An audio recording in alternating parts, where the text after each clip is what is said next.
So this was kind of new music, so there were kind of people out there that really pioneered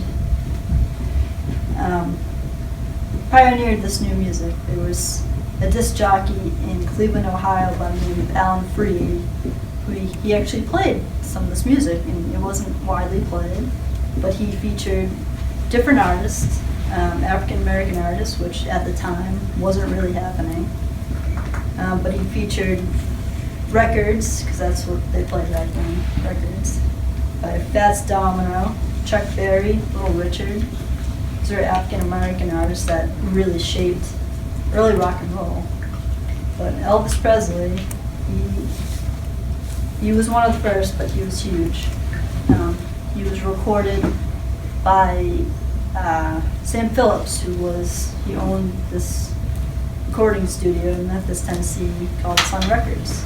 He was also important just because he was open to recording different artists, African American artists, which not everybody was open to do that, unfortunately. But Elvis Presley was one of his first. So does anybody know the Elvis Presley songs? Sure. Thriller? Or you know, that's Michael Jackson. 86. One of my favorites is the blues. Well, blues is a genre type of music. Well, it's like one of his songs, wasn't it called that or something like that? I don't know. Maybe. I don't remember some of them. Megan? Jailhouse Rock.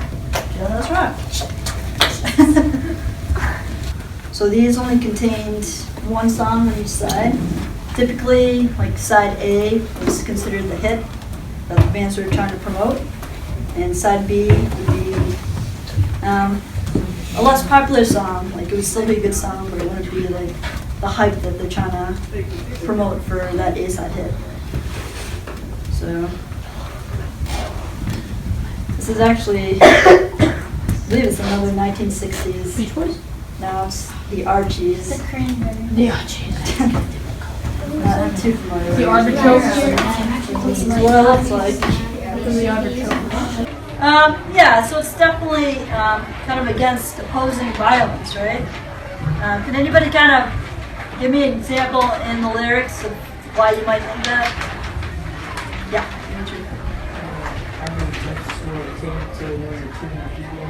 That's right. How many deaths will it take till he knows that too many people have died? So that kind of gives you the impression that he's not for violence, he's not for war. Kylie? It also says death and how many times plus the cannonballs fly. Yeah. Before they're forever banned, right? Yeah. Very good. I think this song also has other messages. I think it was very much about the civil rights movement as well. Can anybody kind of point out? Yep. Yes, and how many years can somebody voices before they're allowed to be free? That's right. That is very important. That lyric right there really tells me that this is also about just why, like how many years do these people have to exist and have rights just like everybody else? Because it's the right thing to do, of course. So the song was really about a lot. So there's all these questions. Why are we still doing all these things that are clearly wrong when, you know, the clear answer is definitely in front of our face to change things for the better, but we don't for some reason or another.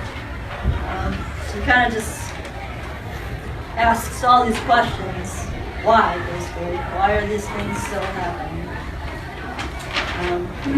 To me, that really sums up the real meaning of that song. Personally.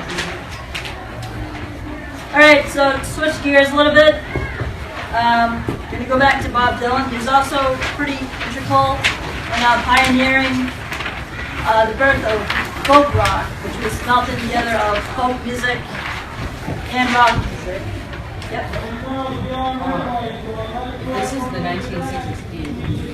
Yep. He's 20 in that, since he was born in 1940. Yeah, very, very young. Okay. So the sheet in our hands about the music of the 1960s. So the main thing I'd like you to take away from this, if nothing else, musicians were writing about topics happening in the world. So we had Vietnam War, like we discussed. We had social climate change. We had the civil rights movement going on in this country. So that was pretty important, and a lot of people were writing about that. So we're going to talk about the sheet. Wants to start reading. Cameron, you want to start up? 1960s songwriting moves beyond simple pop songs about love to include songs about other topics such as American politics and social climate. For example, songs about the civil rights movement and Vietnam War were popular topics during the time period. Right. So it's just kind of just going over what I was just discussing. Who else? Kid, want to read? Folk music was a popular type of music in the 1960s. That's right. Also, the folk music was usually played on acoustic instruments such as acoustic guitars. That's right. So folk music was a type of popular music in the 60s that really embodied all the subject matter that I'm talking about. Yes? You want to read? Can I read the next? Sure, yep. This is going to talk about this one. Often the subject of folk songs involved opinions on current politics. Right. Other subject matters of folk songs included songs about the civil rights movement and the idea of Pacifism? pacifism, which is an attitude expressing opposition to war and violence. Right. So a lot of popular subject matter, so I kind of go over this point. A lot of popular subject matter of folk songs was about, they were very much against violence, very much about rights for everybody, so very involved in the civil rights movement. A lot of songs were on the subject of that. Dimitri, do you have your hand up? Ready? Bob Dylan was a popular folk musician in the 1960s. Yes. Bob Dylan's song, "Blowing in the Wind," was said to be about the civil rights movement. Right. So Bob Dylan in particular was pretty important to folk music in the 1960s. He did write a lot of music that was pretty powerful. In the 60s, we kind of saw this more and more. Music had the power to be very influential to its listeners. Musicians had that opportunity to really express how they felt, different opinions about different topics, different issues that were going on in the country, whether there were wars or social things happening in this country. Bob Dylan's song in particular, "Blowin' in the Wind," was said to be about the civil rights movement. We're actually going to watch a video on that right now, so if you flip to the back of your sheet. Also recorded as a single. I'll kind of explain how this worked in the 1960s, a little different as far as how they listened to music, what they listened to music on. I'll show that to you in a minute. So they had, I guess they're like 7-inch records, called them 45s, which means they went around 45 minutes RPM, so revolutions per minute. So each side had just one song on each side. It was kind of crazy. You went out and you just bought a single, and it had another song, which was considered a B-side.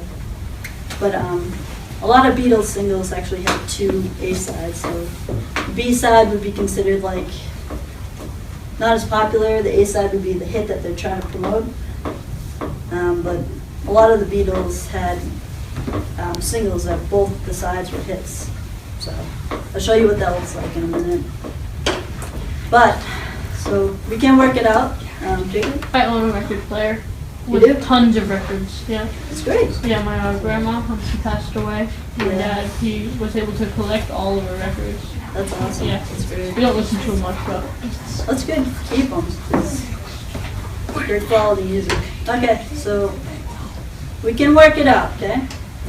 Just in my way. I have to keep on talking till I can go on. Why